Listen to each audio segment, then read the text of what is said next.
YouTuber Savukku Shankar மீது சென்னை மத்திய குற்றப்பிரிவு போலீசார் தற்போது மேலும் ஒரு வழக்கினை பதிவு செய்திருக்கிறார்கள். அண்மை தகவலை நாம் பார்த்துக் கொண்டிருக்கிறோம்.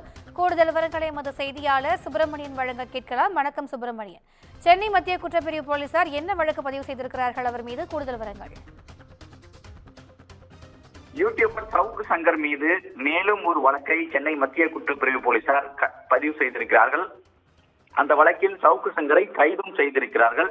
நில அபகரிப்பு விவகாரம் தொடர்பாக சவுக்கு சங்கரை சென்னை மத்திய குற்றப்பிரிவு போலீசார் விசாரணைக்காக நேரில் அழைத்தார்கள். அப்போது விசாரணைக்கு அவர் ஆஜரானார். அவரிடம் 50க்கும் மேற்பட்ட கேள்விகள் கேட்கப்பட்டிருந்தது. அவருடைய வாக்குமூலத்தையும் சென்னை மத்திய குற்றப்பிரிவு போலீசார் பதிவு செய்திருந்தார்கள்.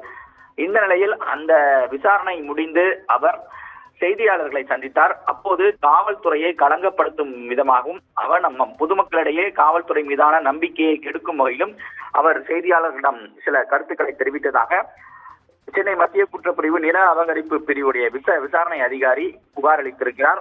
அந்த புகாரின் தொடர்ச்சியாக சென்னை மத்திய குற்றப்பிரிவு போலீசார் அவர் மீது மேலும் ஒரு வழக்கை பதிவு செய்திருக்கிறார்கள். அது மட்டுமல்லாமல் அந்த வீடியோ குறித்து பேசிய தொகுப்பாளர்கள் மாலதி மற்றும் லியோ ஆகிய 2 பேர் மீதும் 4 பிரிவுகளின் கீழ் வழக்கு பதிவு செய்யப்பட்டிருக்கிறது. வழக்கு பதிவு செய்யப்பட்டிருக்கக்கூடிய நிலையில் சவுக்கு சங்கரை இன்று சைதாப்பேட்டை நீதிமன்றத்திற்கு போலீசார் அழைத்து வந்தார்கள்.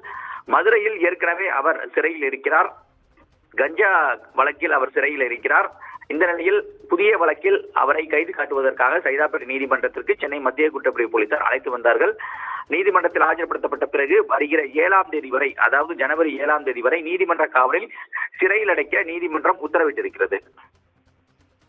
கூடுதல் விவரங்களுக்கு நன்றி சுப்பிரமணியன்.